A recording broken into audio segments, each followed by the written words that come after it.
마태복음 18장 1절부터 4절 말씀.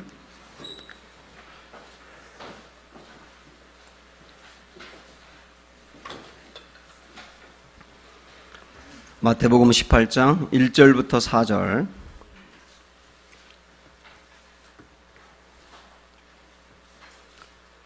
한 목소리로 같이 읽겠습니다. 시작. 그때에 제자들이 예수께 나와 이르되 천국에서는 누가 크니까? 예수께서 한 어린아이를 불러 그를 가운데 세우시고 이르시되 진실로 너희에게 이르노니 너희가 돌이켜 어린아이들과 같이 되지 아니하면 결단코 천국에 들어가지 못하리라. 그러므로 누구든지 이 어린아이와 같이 자기를 낮추는 사람이 천국에서는 큰 자니라. 아멘. 자, 주위 있는 분들 둘러보시면서 주님이 하십니다 하면서 인사하겠습니다.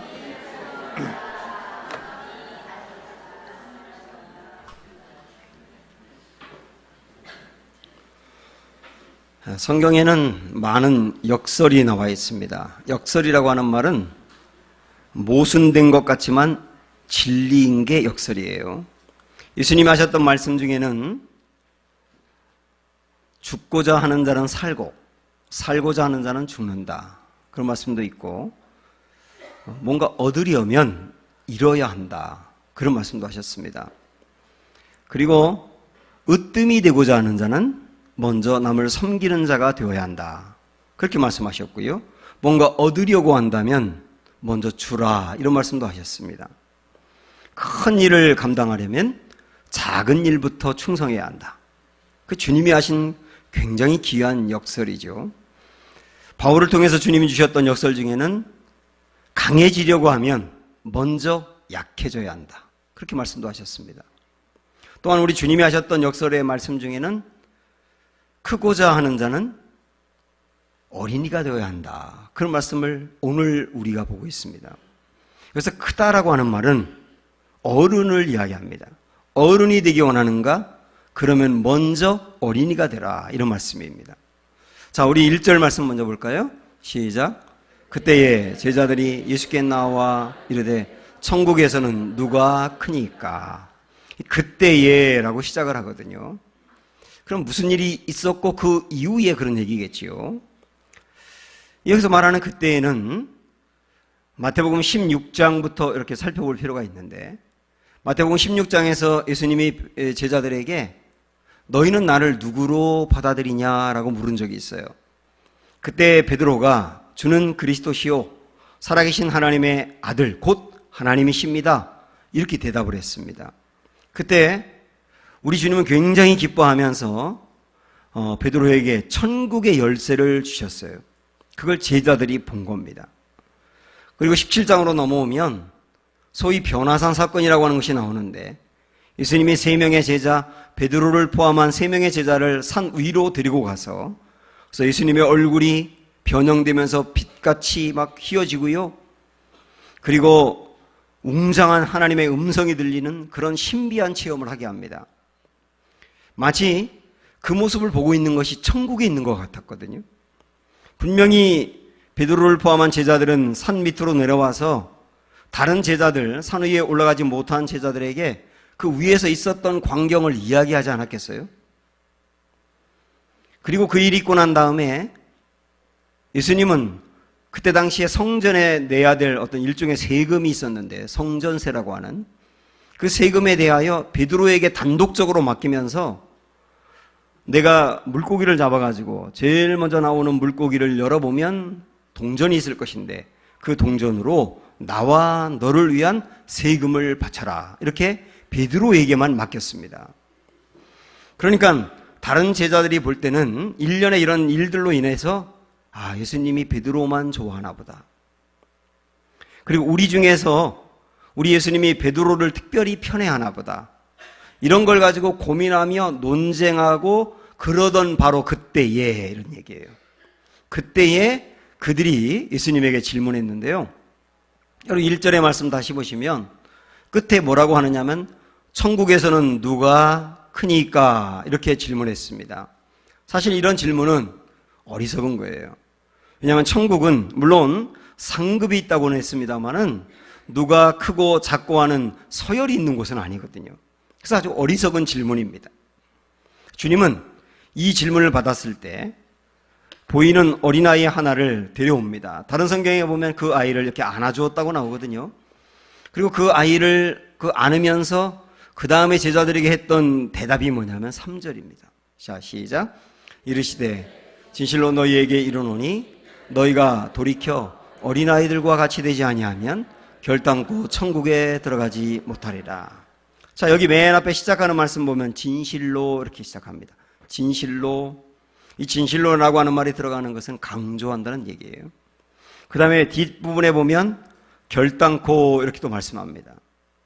아주 강조하는 내용입니다. 이 부분은 주님이 강조하는 내용이 뭐냐면 어린아이들과 같이 되지 아니하면 천국에 들어가지 못한다는 거예요. 제자들은 천국에서 누가 큽니까? 이렇게 질문했는데 우리 예수님은 천국에서 누가 큰지를 대답하기 전에 천국에 누가 들어가는지를 얘기하는 거예요. 그리고 누가 들어가지 못하는지도 이야기하는 겁니다. 가장 기본적인 본질부터 시작하자 그 얘기죠. 우리 예수님이 누가 천국에 들어갈 수 있다고 했어요? 어린아이 같아야 된다. 누가 들어가지 못한다고요? 어린아이 같지 않으면 들어가지 못한다고요. 그러면 그래서 어린아이 같다라고 하는 말이 무슨 뜻일까? 물론 어린아이들은 순수합니다. 제가 알고 있는 어떤 분의 그 아이가 초등학교 때 국어 시험을 봤는데요.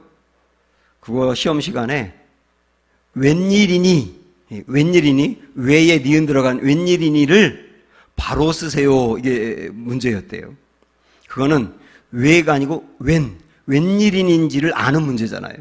근데 얘가 뭐라고 답을 했냐면 거기다가 웬일이니를 또박또박 쓴 겁니다. 바로 쓰라고 했으니까.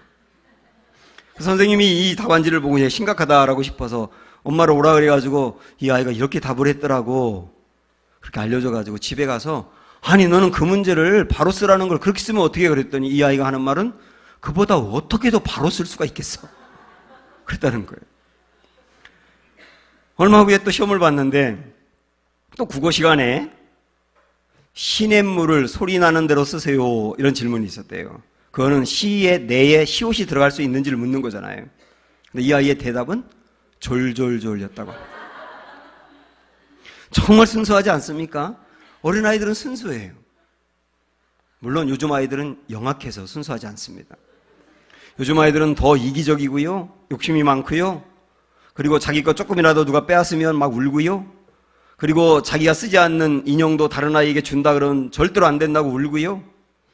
아빠가 사탕을 사오면 모양을 비교하고 색깔을 비교하고 크기를 비교하면서 내가 제일 못된 거 가졌다고 또 울어요. 순수하지가 않아요. 그러나 원래 아이들은 순수합니다. 여기서 주님이 어린아이 같아야 천국에 간다 이렇게 말씀하신 것이 순수해야 천국에 간다는 말은 아니에요. 순수하다고 천국에 가는 것도 아닙니다. 그러면 어린아이 같아야 천국에 간다는 말은 무슨 의미일까? 어린아이가 가지고 있는 어린이다움이 있어요. 그 어린이다움이라고 하는 그 성향이 천국에 가게 하는데 도움이 된다 그 얘기예요. 어린이들이 갖고 있는 어린이다움이 천국에 가도록 도움이 된다는 얘기입니다. 그러면 어린아이들이 가지고 있는 어린이다움은 무엇일까? 우리 4절을 보고 갑니다. 시작. 그러므로 누구든지 이 어린아이와 같이 자기를 낮추는 사람이 천국에서는 큰 자니라. 어린이다움은 뭐라고요? 자기를 낮추는 거라 그랬어요. 그리고 예수님은 여기서 첫 번째 제자들이 질문했던 것처럼 천국에서는 누가 크냐고 했던 질문에 대해서 대답하면서 자기를 낮추는 자가 천국에서는 크다고 대답을 하십니다. 자, 그러면 우리가 해결해야 될 것은 뭐냐면 자기를 낮춘다는 건 또 무슨 뜻이냐는 거예요. 언뜻 보면 잘난 체하지 않고 교만하지 않은 것처럼 이야기할 수 있지만 여기서 어린아이가 갖고 있는 자기를 낮춘다는 이 특성들은 이 한 세 가지, 네 가지 정도의 그 특성이 있는데 먼저 그걸 잠깐 보겠습니다. 먼저 어린이다움은 신뢰성이에요. 아이들은 사람들을 잘 믿습니다. 어른들은 경험이 있다 보니까 사람들 믿으면 안 된다 그래서 애들한테도 아무나 믿으면 안 돼, 아무나 따라가면 안 되고, 그래서 자꾸 아이들에게 세상에 대해서 불신하게 만들거든요. 근데 아이들은 원래 신뢰성이 좋아요. 그래서 뭐라고 말하면 그런 줄 알고 따라갑니다. 우리 아이들이 얼마 전에 변화학교라고 하는 그 4주 동안의 양육을 받았는데 30명의 아이들이 양육을 받았는데 4주 동안 친구를 꼭 전도해야 돼. 그러니까 전도되어 온 아이가 30명이었거든요. 아이들은 전도해오라 그러면 그러는 줄 알고 해와요. 어른들은 안 합니다. 꼭 이렇게 프로그램으로 해야 돼? 그렇다고 다른 데 하는 것도 아니면서 꼭 이런 식으로 의도적으로 해야 돼?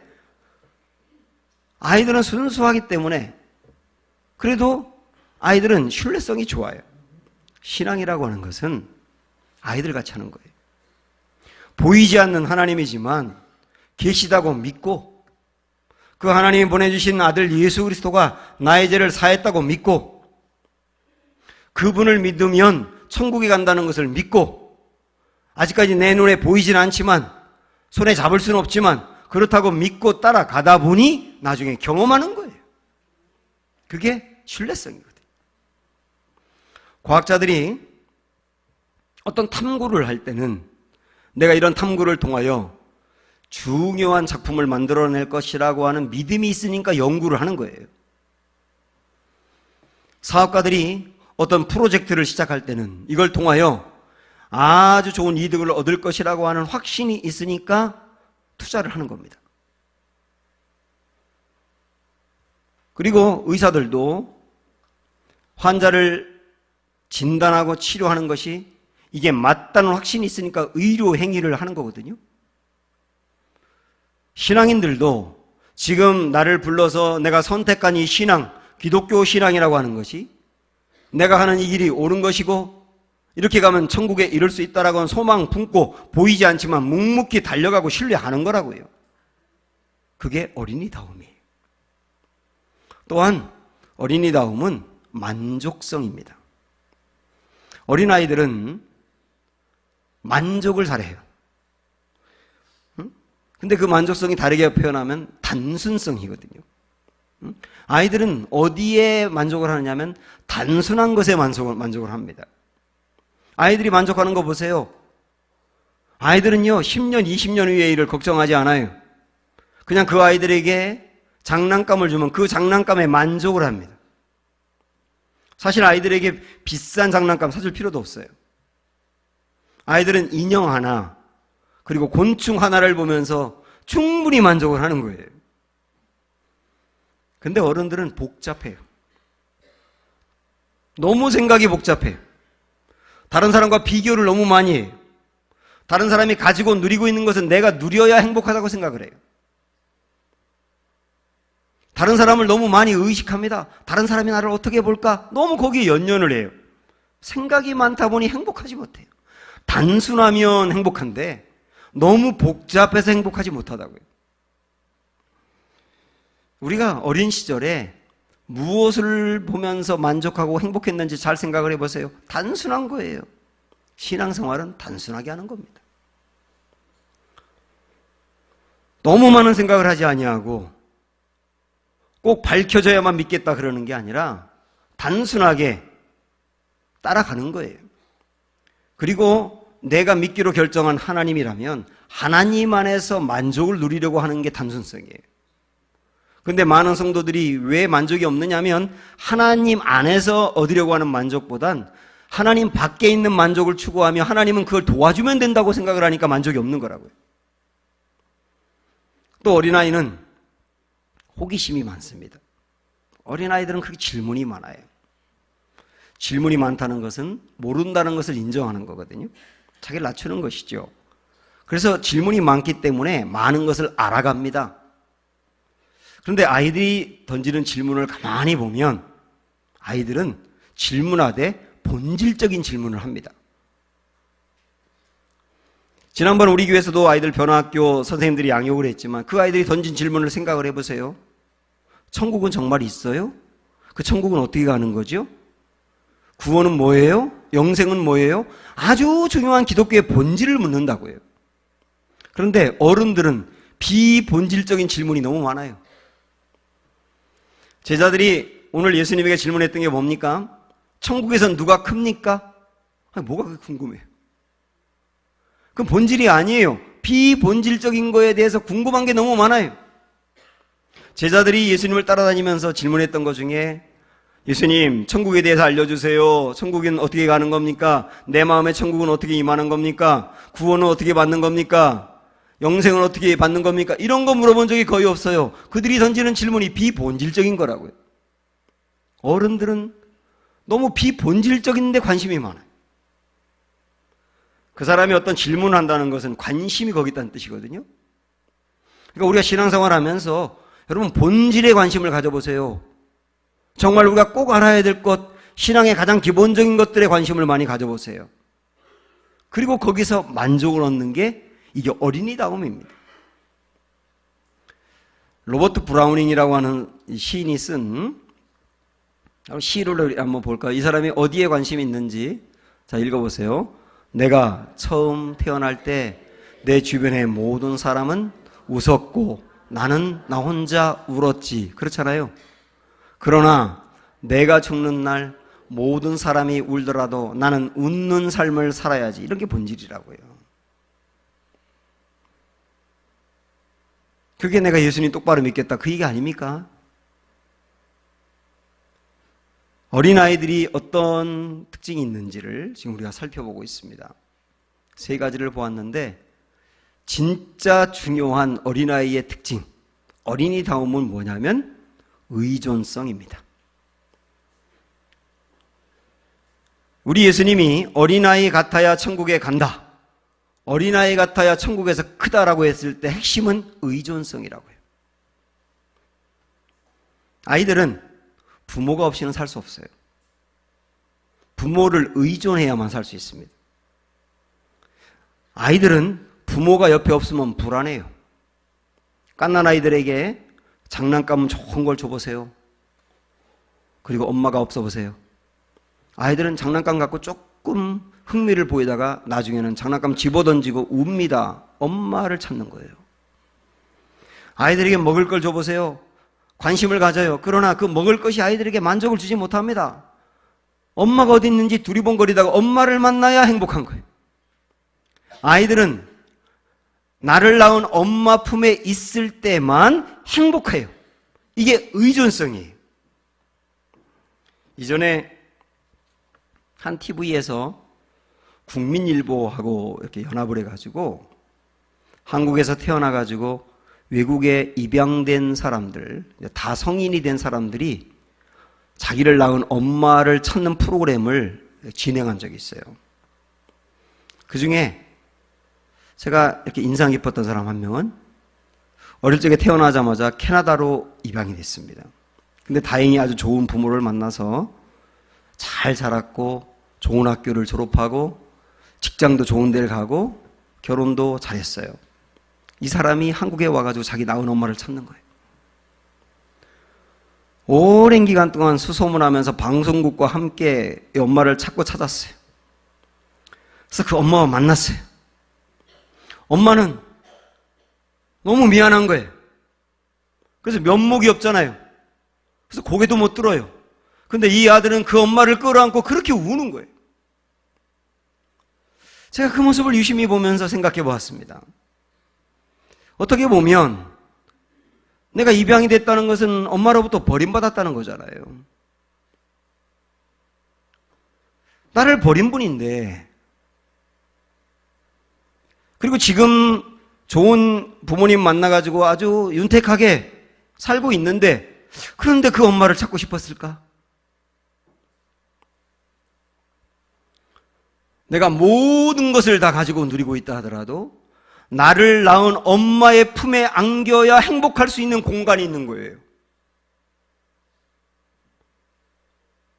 사람은 나를 낳은 엄마 품에 있을 때 행복할 수 있는 그 공간이 있다고요.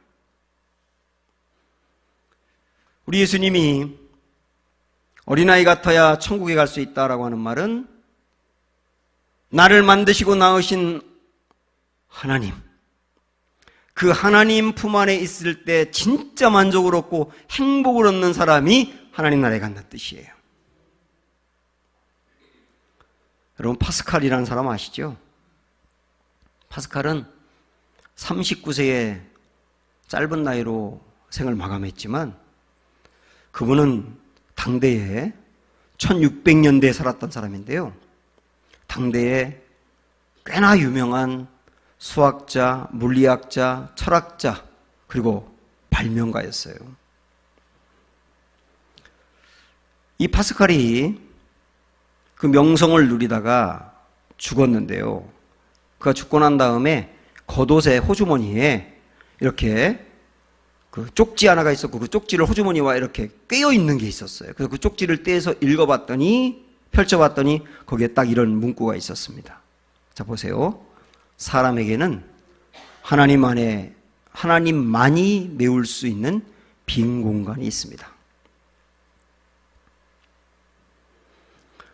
엄청난 명성을 누렸고 부도 얻었고 다 누리고 살았지만 그런 파스칼 인생의 결론, 하나님만이 메울 수 있는 빈 공간이 내 안에 있었다는 거예요. 그거는 세상의 어느 무엇으로도 메울 수가 없어요. 물질이 많아도 채워지지 않아요. 쾌락을 즐겨도 채워지지 않습니다. 크나큰 명성을 얻고 성공을 한다고 하더라도 채울 수가 있는 게 아닙니다. 하나님만이 메울 수 있는 공간이 있다. 파스칼 뿐이겠습니까? 우리에게도 있는 겁니다. 이 공간이 정말 하나님을 만나고 하나님 안에 만족을 얻을 때 채워질 수 있는 거라고요. 그런 은혜가 우리에게 있기를 축복합니다. 예수님조차도 하나님 안에 있을 때 만족을 했어요. 우리 예수님은요, 늘 담대하고 용기가 있었고 마음의 평안함과 만족감과 안정감이 있었고, 그리고 세상 어느 누구가 따라올 수 없는 사랑과 그 안에 희락이 있었어요. 그 비결이 뭔지 아세요? 요한복음 8장 보면 이렇게 나옵니다. 시작. 나를 보내신 이가 나와 함께 하시도다. 나는 항상 그가 기뻐하시는 일을 행함으로 나를 혼자 두지 아니하느니라. 나를 보내신 이 누구예요? 하나님이죠. 하나님이 나와 함께 하시도다. 하나님이 지금도 이 자리에 나와 함께 하신다는 그 확신, 그것이 우리 주님의 안정감이었어요. 우리 주님 안에도 심지어는 어린아이다움이 있었다고요.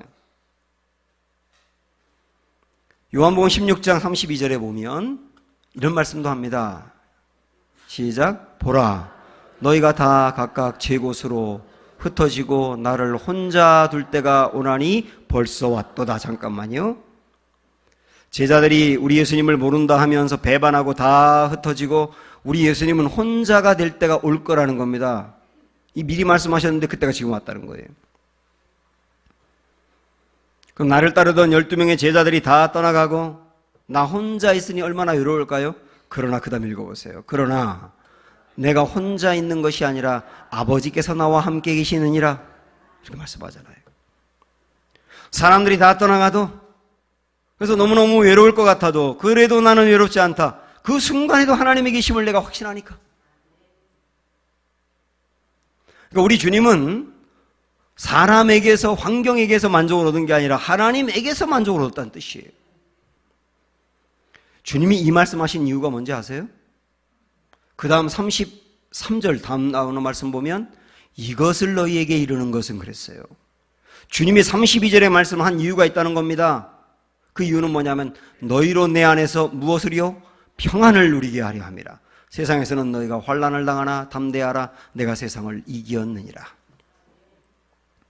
우리 주님의 말씀은 굉장히 중요합니다. 우리가 진정으로 마음의 평안을 얻는 길이 여기 있다는 거예요. 진정으로 마음의 평안을 얻는 길, 내가 필요한 것이 채워지는 것, 큰 차를 타는 것, 많은 돈을 버는 것, 큰 집에 사는 것, 먹는 것도 단가가 높은 걸 먹는 것, 이런 것들은요 우리를 편안하게 하는 것은 맞아요. 그렇다고 해서 평안한 것은 아니에요.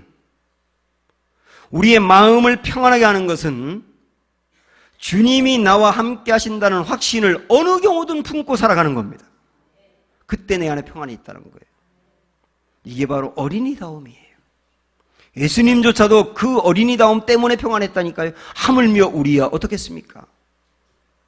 사랑하는 여러분, 어린이같이 엄마가 없으면 나는 살 수 없어요. 나는 불안해요. 엄마로만 채워질 수 있어요. 라고 한 것처럼 하나님으로만 여러분의 만족을 얻으시기 바라고 하나님으로만 평안 얻는 은혜가 있기를 주님의 이름으로 축원합니다. 의존성에 대해서 지금 보고 있잖아요. 또 하나, 이 의존성이라는 게 뭘까? 엄마가 있어야 안전할 수 있어요. 그게 의존성인데, 또 하나는 어린이들은 부모가 베푸는 은혜가 없이는 스스로 살 수가 없어요. 가끔 청소년들이 부모의 통제가 싫어서 집을 나갈 때가 있습니다. 우리 엄마 아빠 잔소리 진짜 심해. 잔소리가 없는 정말 자유로운 곳에서 살고 싶다. 그리고 집을 나가거든요. 집을 나가고 난 다음에 그 아이가 그다음 어디 삽니까? 방황하고 타락하고 세상에 그 어마어마하게 무시무시한 어른들로부터 이용을 당하고 거짓골이 돼서 돌아오게 되잖아요. 아이들은 나 혼자의 힘으로 살 수가 없고요. 은혜가 없이는 살 수가 없어요. 그래서 어린아이 같아야 천국에 간다는 말은 뭐냐면 하나님의 은혜 아니면 살 수 없는 존재라고 하는 고백이에요. 우리의 힘으로 죄를 이길 수도 없고요. 죄를 이길 수도 없으니까 심판에서 벗어날 길도 없고요. 천국에 이를 수가 없잖아요. 오직 주님의 은혜로만 천국에 갈 수 있어요 라고 고백하는 사람이에요. 우리가 오늘 읽은 말씀이 마태복음 18장인데 이 마태복음 18장하고 상당히 이 본문하고 비슷한 본문이 누가복음 18장에 나옵니다. 그래서 성경에 보면 마태복음에 있는 내용이 누가복음에도 나오고 마가복음에도 이렇게 똑같이 나오지 않습니까? 그런 것을 평행 본문이라 그래요. 마태복음 18장 이 어린아이에 대한 말씀과 평행 본문이 누가복음 18장에 나오는데 거기에 보면 하나님의 나라는 어린아이 같은 사람이 간다. 분명히 그렇게 말씀하고요. 그런 말씀을 한 다음에 그 말씀이 중간에 딱 있고 그 말씀을 중심으로 앞에 하고 뒤에 어떤 내용이 나와요. 그것을 지금 제가 보려고 하는 겁니다. 그것은 아주 문학적인 기법을 쓴 것인데 가운데 핵심의 말씀을 놓고 앞뒤에 어떤 스토리를 놓은 것은 이런 거거든요. 어린아이 같아야 천국에 간다고 할 때 어린아이 같다는 게 뭔지를 앞에서 뒤에서 밝히고 있는 거예요. 그래서 그 스토리의 앞에 나오는 말씀은 뭐냐면 한 바리새인이 나옵니다. 이 바리새인이 어떤 사람이냐면 굉장히 의롭습니다. 규칙적으로 금식을 하고요. 기도 생활, 말씀 보는 생활, 구제 생활, 도덕적으로 또 3일 깨끗하고 흠 잡을 데가 없어요. 그런데 흠 잡을 데가 없는 그 바리새인을 두고 천국에 갈 수 없다는 겁니다. 왜요? 아니 그 정도로 의롭게 사는데 왜요? 그가 하는 기도를 한번 들어보세요, 여러분. 누가복음 18장 말씀 보세요. 시작. 바리새인은 서서 따로 기도하여 이르되 하나님이여 나는 다른 사람들 곧 토색, 불의, 간음을 하는 자들과 같지 아니하고 이 세리와도 같지 아니함을 감사하나이다. 나는 일에 2번씩 금식하고 또 소득의 11조를 드리나이다 하고 이게 그의 기도예요. 기도가 아니라 자랑이죠. 그의 기도의 핵심은 뭔지 아세요? 저는 은혜가 필요 없어요. 이대로 충분히 괜찮게 신앙생활 하는 거예요. 내가 부족한 게 뭐가 있습니까? 이렇게 반듯하게 신앙생활 하는데요. 아무리 이 바리새인의 기도를 봐도 은혜를 볼 수가 없다고요. 은혜가 필요하지 않아요. 근데 이런 사람은 천국에 가지 못한다는 거예요. 여러분, 이 성경 안에 굉장히 귀한 역설을 보셔야 됩니다. 반면 그 바리새인이 인간 취급도 하지 않은 세리가 하는 기도를 들어볼까요? 자, 그 다음 절 시작. 세리는 멀리 서서 감히 눈을 들어 하늘을 쳐다보지도 못하고 다만 가슴을 치며 이러는데 뭐라고 기도하느냐면 하나님이여 불쌍히 여기소서 나는 죄인이로소이다 하였느니라. 이 사람이 천국 간다는 겁니다. 나는 정말 죄인이에요. 나는 내 자격으로 천국에 갈 수 없고요. 구원받을 수 없고요. 하나님이 나를 긍휼히 여겨서 은혜 베풀지 아니하면 나는 도저히 길이 없어요. 고개도 들지 못하고 가슴을 치면서 기도하는 이 세리야말로 천국에 가깝다는 거예요. 이걸 통하여 어린아이 다움이 뭔지, 의존성이 뭔지를 분명히 말하는 겁니다. 나의 힘으로는 하나님 앞에 갈 수 없어요. 나를 용서해 주고 은혜 베풀어 주세요. 이게 의존성이라는 거예요. 자, 이제 앞에 있는 이야기 봤지 않습니까? 하나님의 나라는 어린아이 같은 사람이 간다라고 하는 이야기의 앞에 부분을 받고 이제 뒤에는 어떤 얘기가 나오느냐면 한 부자 청년 이야기가 나옵니다. 이 부자 청년은 청년인데 굉장히 부자예요. 부모로부터 유산을 물려받았는지 아니면 정말 열심히 노력했는지 모르지만 굉장한 부자입니다. 게다가 국회의원입니다. 청년 국회의원. 이 사람은 삶도 아주 반듯하고 신앙생활도 흠이 없을 정도로 잘했어요. 그런데 주님의 말씀은 이 사람은 천국 가지 못한다는 얘기예요. 왜요? 아니 이 정도 사람이 못 가면 누가 가요? 이 사람이 예수님에게 뭐라고 질문했냐면 주님, 내가 영생을 얻으려면 어떻게 해야 되지요? 그때 우리 주님이 의도적으로 이렇게 말씀하셨어요. 모든 계명과 율법을 다 지켜라. 그랬더니 그 사람이 그 다음 뭐라고 말하냐면 난 어릴 적부터 다 지켰는데요. 다 지켰는데요. 우리 주님이 그 다음에 그래? 그럼 네가 갖고 있는 그 많은 재산을 다 팔아서 가난한 사람에게 나누어주고 나를 따라. 내가 의로운 모습으로 의로운 행위로 구원을 받을 수 있다고 한다면 거기까지 가야 돼. 할 수 있어? 라고 묻는 거예요. 주님의 이 말씀은 제가 좀 다르게 자세히 풀어서 말씀을 드려볼게요. 내가 모든 계명을 다 지켰다고? 내가 부족한 게 없다고? 그러면 내가 필요하지 않겠네. 굳이 내 제자가 될 이유가 없지. 나는 자신의 죄를 알고 나 같은 사람은 주님의 제자가 될 자격이 없으니 내게도 은혜를 베풀어 주세요 라고 말하는 사람을 부르러 왔다. 너는 예수가 필요하지 않구나. 예수가 없어도 충분히 천국 갈 수 있다고 하는구나. 너같이 자기를 낮추지 않는 사람은 천국에 갈 수 없다. 오직 주님의 은혜로만 살 수 있다고 고백하는 어린이 같은 사람이 천국에 갈 수 있는 거야. 주님의 이 말씀을 이해하시겠죠. 그래서 이 부자 청년은 안 된다는 겁니다. 근데 그 다음 누가복음 19장으로 나가면 삭개오 이야기가 나옵니다. 삭개오 이야기가 부자 청년과 비교가 되는 거예요. 삭개오는 세리장이었습니다. 세리 중에서도 세리장은 정말 나쁜 놈이거든요. 근데 이 사람이 어느 날 예수님이 지나간다는 이야기를 듣고 달려와서 예수님 보고 싶어 해요. 근데 키가 너무 작아요. 그러니까 무화과 나무 위에 올라갑니다. 우리 어릴 적부터 뽕나무라고 들었는데 뽕나무가 아니고 무화과 나무예요. 무화과 나무 위에 올라가서 예수님을 바라보는 거예요. 이 사람이 세리장이었다면 나이가 지긋이 드셨을 겁니다. 그리고 세리장이라고 하는 사회적인 명성과 위치도 있어요. 그러나 체면 필요 없어요. 자존심 필요 없어요. 나 그 예수님 한번 보고 싶어요. 나같이 죄인도 나같이 쓸모없는 인간도 사랑해 준다는 얘기를 들었거든요. 나 같은 사람도 예수님 만나면 변한다는 얘기를 들었거든요. 이 삭개오가 그 나무 위에 올라갔다는 것은 단지 나무 위에 키가 작아 올라간 것만 의미하는 것이 아니라 여러 가지를 함축하는 내용입니다. 이대로는 안 됩니다.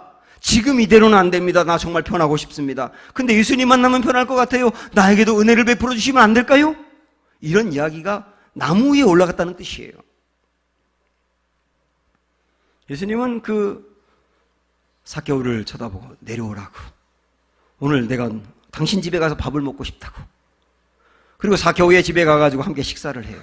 거기서 삭개오가 완전히 변해가지고 가지고 있는 재산을 털어가지고 가난한 사람에게 나눠주고 주님 따르지 않습니까? 무화과 나무 위에 올라가는 그 심정. 정말 주님의 은혜가 아니면 안 되고 이대로는 안 됩니다 라고 하는 그 고백. 그것이 우리에게 있다면 이게 바로 어린이다움이고 자기를 낮추는 것이고 이런 이들에게 천국에서 크다, 천국에 간다 말씀하십니다. 사랑하는 여러분, 우리는 연약합니다. 그러나 주님은 완전하십니다. 그래서 그 주님을 의지하면 우리는 살 수 있습니다. 우리는 죄인입니다. 지금도 계속 넘어집니다. 우리 주님은 사랑이십니다. 넘어졌다가도 주님을 바라보면 용서함을 받고 일어날 수 있습니다. 나를 좀 불쌍히 여겨주세요. 나를 도와주세요. 이렇게 주님을 붙들고 나아감으로 어린이같이 되셔서 천국의 큰 자가 되시기를 주님의 이름으로 축원합니다. 함께 찬양합니다. 주는 완전합니다. 우리 찬양 부를까요?